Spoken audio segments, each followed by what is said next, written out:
Welcome to another episode of The Brand Called You, a podcast and podcast show that brings you leadership lessons, knowledge, experience, and wisdom from thousands of successful individuals from around the world.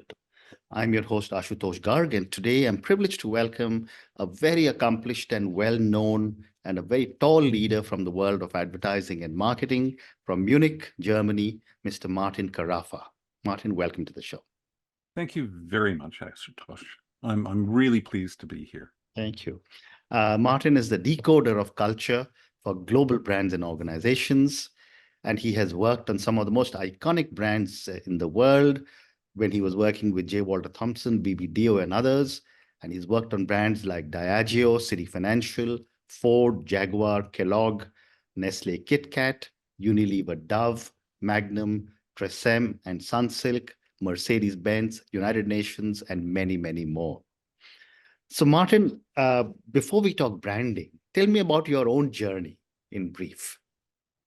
Well, my own journey, I was born in Pittsburgh in the USA. And when I was a young teenager, my family moved to Adelaide in Australia. And that's where I completed my university. And then in Melbourne, I first got into what we quaintly remember as being referred to as advertising. I agree. Yeah, yes. And I was employed as a trainee at DDB Needham, that was then called DDB Needham, in 1982. I might add, the current Queen of Denmark, Mary, did the same training program at the same place in the late 1990s. So she is my successor. Okay. Right. Okay. So with that, I moved into the creative side and worked for places like Ogilvy and Mather on all kinds of global accounts, including Mattel. So Barbie was my client. And from there, spent some time working with J. Walter Thompson, first in creative on Ford, and then I think we often joke, I rejected so many briefs. They said, well, if you're rejecting so many briefs, I suppose you could do better as a planner. And I said, well, maybe I can. And it was that allowed me to start that. And from there, I was posted as the deputy head of department in JWT in Tokyo, where I met my now husband. And I was posted thereafter to New York. And of course, this was back in the days of the Defense of Marriage Act. So he couldn't immigrate on the strength of our relationship. So we started looking for places in the world to live.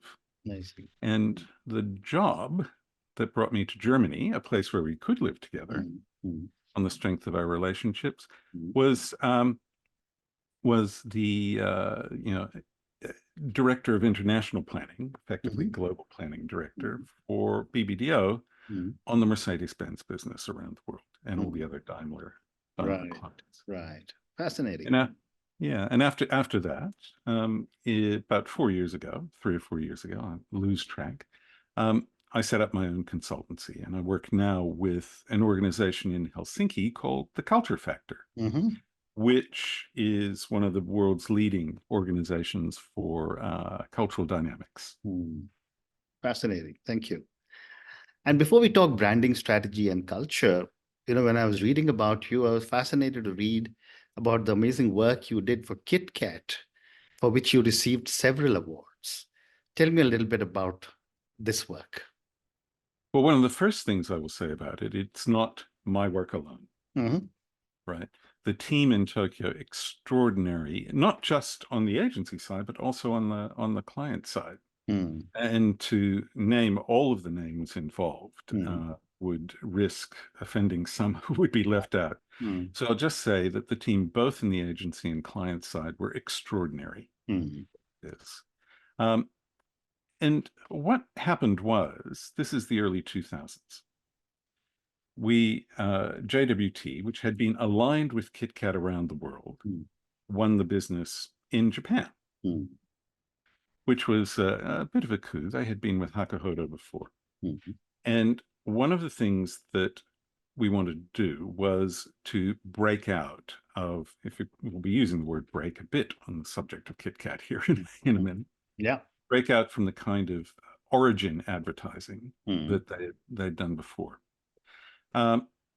What in particular, of great interest was spreading the global branding idea, which was have a break, have a KitKat. You may recall that. Yeah.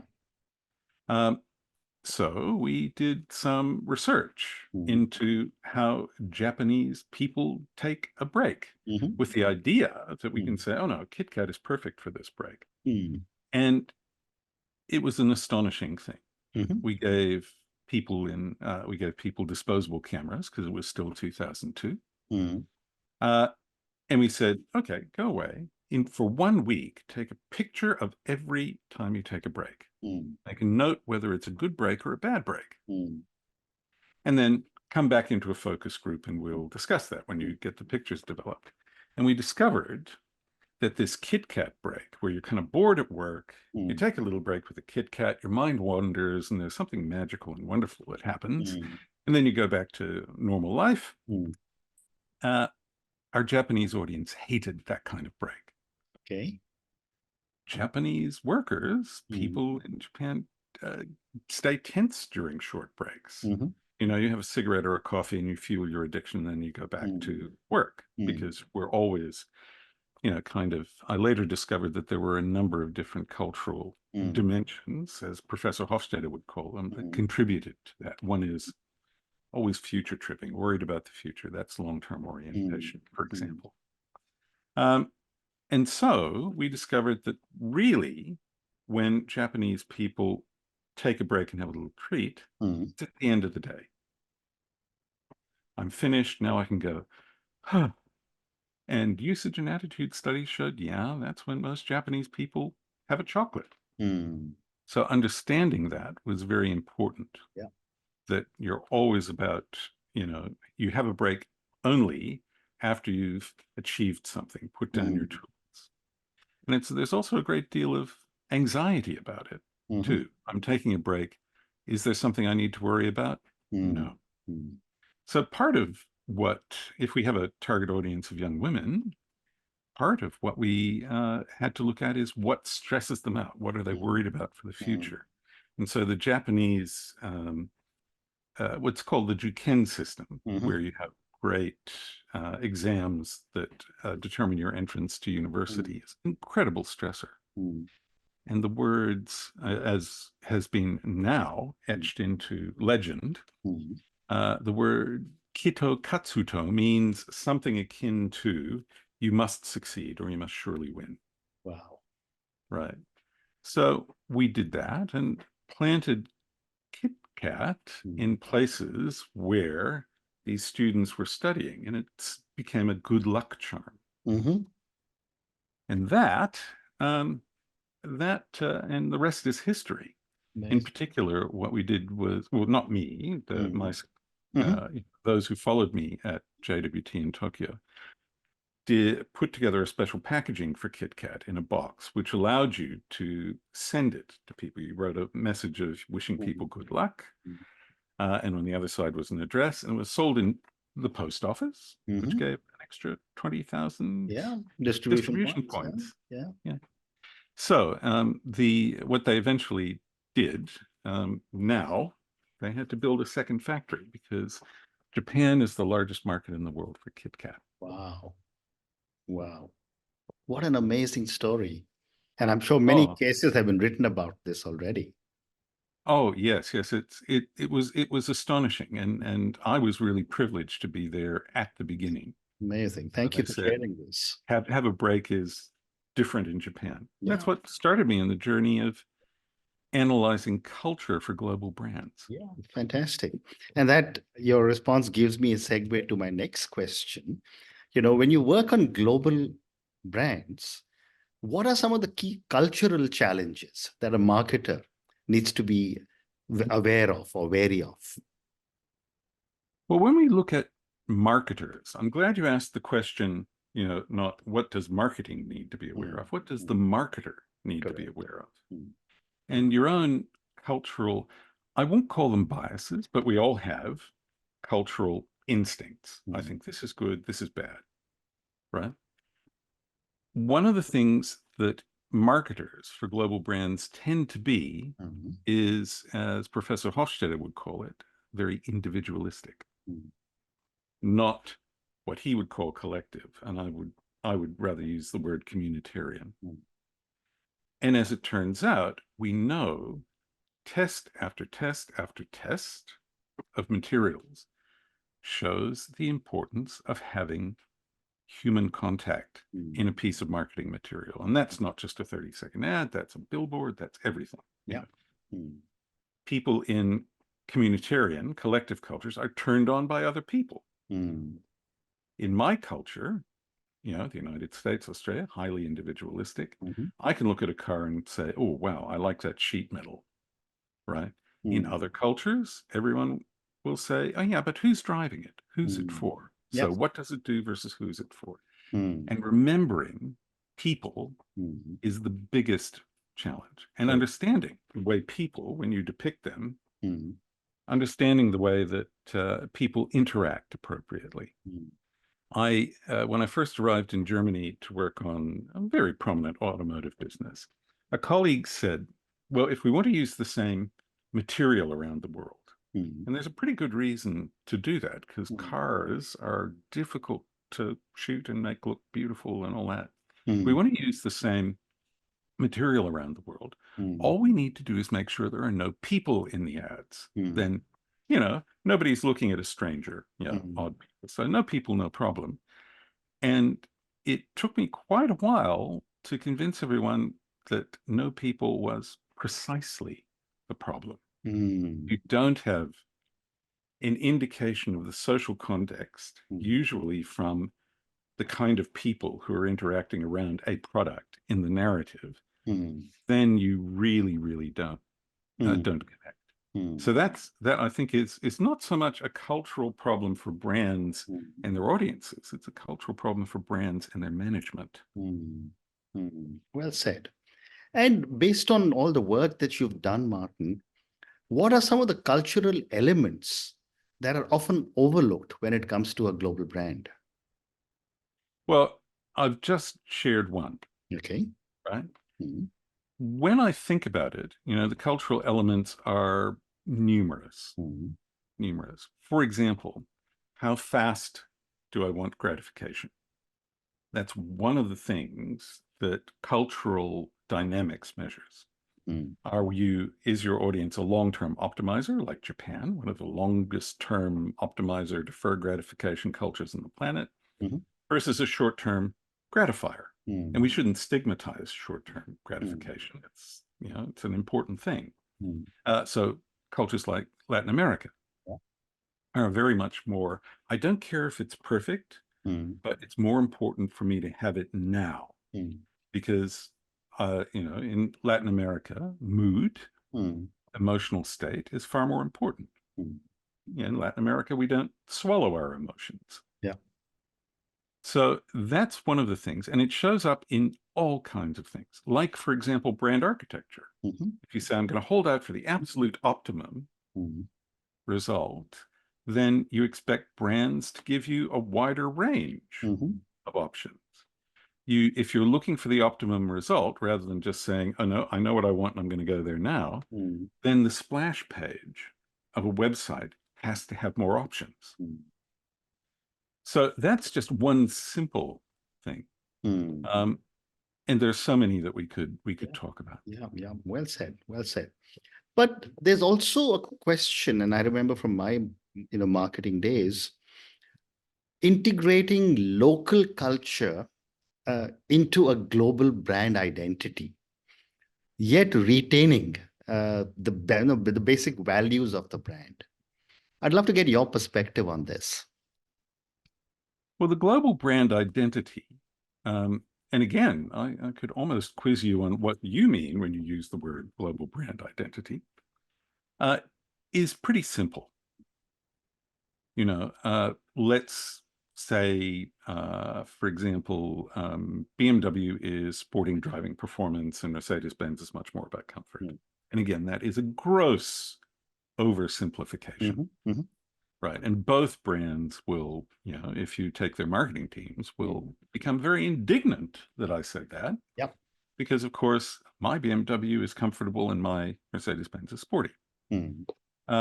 So if we have those positions, you can imagine That's a brand identity. Mm. Mercedes is the comfortable one, BMW is the sporty one, Audi is the technical one, for example. Mm-hmm. Then you say, okay, what does comfort mean around the world? Mm. Can I be comfortable if I'm the only person in that car? Mm. In a collective culture, no, you Mm. don't. So one of the things that we see in Asia, which is more collective, is long wheelbase, larger back seat. Yeah. Right? Whereas not so, there can even be sporting sedans. And so the relative strength of those brands does follow those things. Yeah. So how do you maintain the identity is, number one, you reduce it to the most basic element. What do we stand for? What do we mean? And so that means a lot of the word nuance is one where when I hear the word nuance, oh no, our positioning has a nuance, and I go, yeah, okay, right. Nuance, just say what basically you're about. And in that, then you start saying, okay, what does comfort look like? What does sporting performance look like in the various cultures? So sporting performance, for example, in places that are very nervous cultures, Hofstede refers to it as uncertainty avoidance, but it's not quite the same as anxiety or neuroticism. In nervous cultures, sporting performance is much more about, increasing the drama and setting up the anticipation that something extraordinary is going to happen. And you have to enter it. It's somebody facing a challenge that they take voluntarily. If you're in a relaxed culture, sporting performance is, wow, thrills and spills and curves and things like that. So that you're still talking about sporting if you have those two different messages. You're still faithful to the brand, but it's going to land very, very differently depending on how you talk about it. Great response. But let me add one more perspective to the examples you've given for Mercedes and BMW. Say from my market like India, a lot of the features that were always available in front of the driver have now been shifted to the rear seat, because people who own Mercedes Benz and BMWs in India do not drive themselves, or very seldom drive themselves. So therefore, all the features are now being shifted to the rear seat, which is culturally different. But thank you so much for. So moving on, my next question is that, when it comes to and I want to shift gears and talk about what's happening in social media, for example, today. What is your perspective on the role of social media in shaping a global brand's image? Well, social media varies enormously around the world. Social media has not made us into the global village.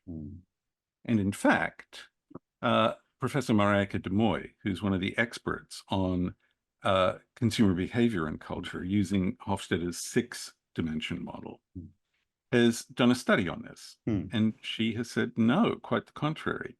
This thing I hold in my hand is my cultural bubble. Right. I can take my cultural bubble with me. And it's an important thing to realize. I mean, I don't think it's a coincidence that since the advent of digital media in the early part of the 21st century, we've seen the rise of separatist movements. Places like Scotland, places like Catalonia. I don't think that's an accident, because I can take my local language with me. I can take my local group of friends.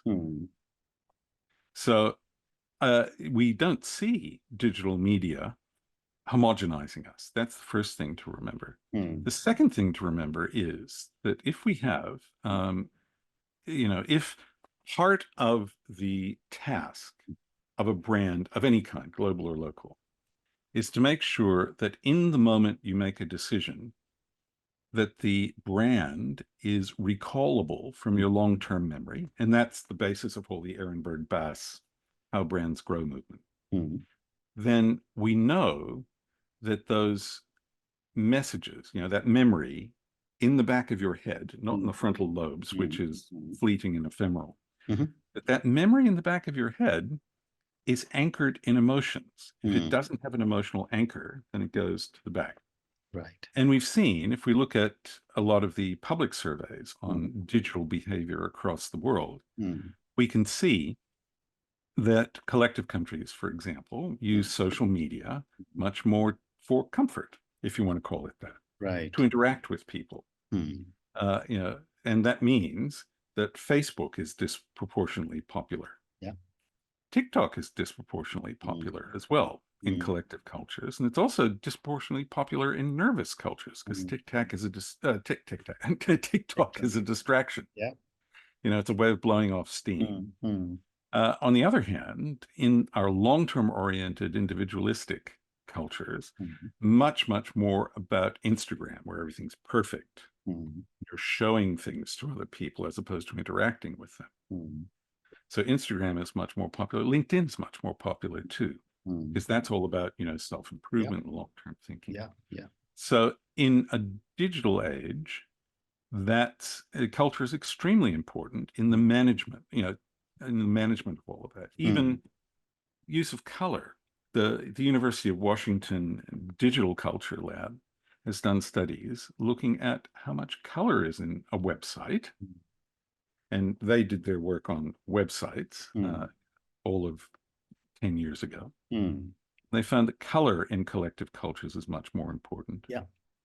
Whereas we navigate, when I say we, people in my culture navigate via text. Well said. Well said. My next question, Martin, is, and a lot of my viewers and listeners are young. 74% of our viewers and listeners are under 34. A lot of them young entrepreneurs and so on.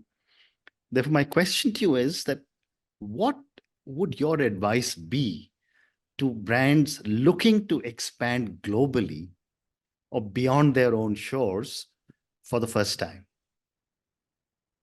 Well, one of the things that we can talk about, if you want to move beyond your own shores, interrogate your brand according to, and again, there's publicly available data for the Hofstede 6 dimension. And interrogate your brand and say, how does that fit in? Do we, in our most successful marketing activities, which might be communications, acknowledge that people get a bigger dopamine hit in our cultures from things or from people? That's one of the things. Are we future tripping? Do we say, yes, we're always oriented towards the future, or do we say in your own brand, no, we give you a fast, satisfying hit? So once you know your own brand, then you can start looking at the cultures that you want to move into. And often the decision to move into a culture is not necessarily going to be made on the opportunities identified by cultural similarities. It could be geography. If I were an American brand and I wanted to move someplace, and assuming I hadn't already moved into Canada, if you say, do I want to do Europe or do I want to do Mexico? Now, Europe might be a better place, but Mexico is next door. So in choosing that, it's not just cultures. But if you do that, then you have to say, well, what's the difference between American culture and Mexican culture? And hint, one of the things is that Mexican culture, along with every culture that uses a Latin-based language or a Romance language, is much more comfortable with abstract ideas. Correct. For example, so magical realism, there's a long history of that in Latin America in literature and art. And with that, you say, okay, I have a simple kind of domestic kitchen scene in a commercial, for example.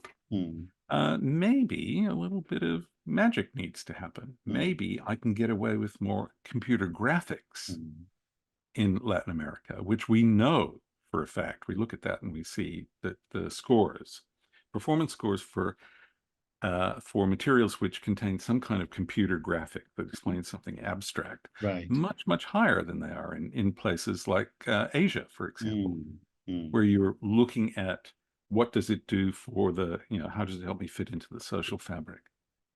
Well said. Well said. Martin, I have time for one more question.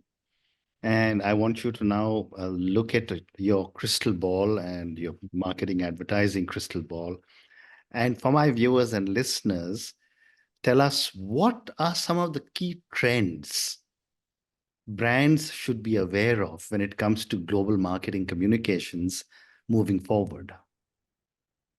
Well, if we do look at the way culture is changing around the world from generation to generation to generation, and culture moves very slowly in this, it does tend to move by generation. What we should note is that this short-term, I want it now, immediate gratification is on the wane, and what's growing is that generations have moved towards long-term improvement, optimizing the result. Right. So we often think of younger consumers around the world as being impulsive, because that's part of the life stage. Is that energy gives you impulses. But it's not so. Not so. I mean, for any audience member who has grown up as, say, an American millennial of a certain class, is going to hear something like this, and I imagine it resonates. Your boomer or Xer parent says to you, you have an extra hour on Thursdays between soccer practice and choir. Why don't you take up an extracurricular for that, which will help you get into a better college? Right. So they've been taught to be much more long-term. And while the success of websites like Shine and Temu kind of give the other impression. I can buy a lot of cheap stuff and it makes me happy. It's actually quite a considered decision. It's not that they're doing it on impulse. They're doing it in a considered way with the optimal price for the biggest kind of spiritual return on their purchase. So it's all about, fun things, right? So that's the one trend I would isolate. And I would also isolate the fact that we we still do, collective and individualistic cultures. And we're moving towards the middle, right? Almost, all of those individualistic culture countries, like the United States, much more communitarian, concerned with economic justice, for example. We stick together. So those two trends are important. And that means you shift from saying what it does to who it's for and how it helps you fit into the social fabric. So those are the two long-term trends. Very interesting. Very interesting. Martin, I could just keep on talking to you because it's so fascinating. There's so much to learn from you. But I want to just say thank you so much for speaking to me about your journey. Thank you for talking to me about the amazing case study of KitKat. What an amazing story. Every time I break a KitKat, I will remember it. And I'm sure all my viewers and listeners will also remember it. Thank you also for talking to me at such length about culture and, how you weaved in the stories of Mercedes-Benz and BMW and how culturally they could be very different in different markets. Thank you also for talking to me about social media and some of the key trends. Thank you again for speaking to me and good luck. Ashutosh, it has been an absolute pleasure. Thank you for the invitation. Thank you. Thank you for listening to the Brand Called You videocast and podcast, a platform that brings you knowledge, experience, and wisdom of hundreds of successful individuals from around the world.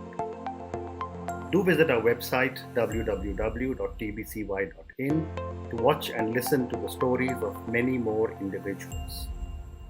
You can also follow us on YouTube, Facebook, Instagram, and Twitter. Just search for the Brand Called You.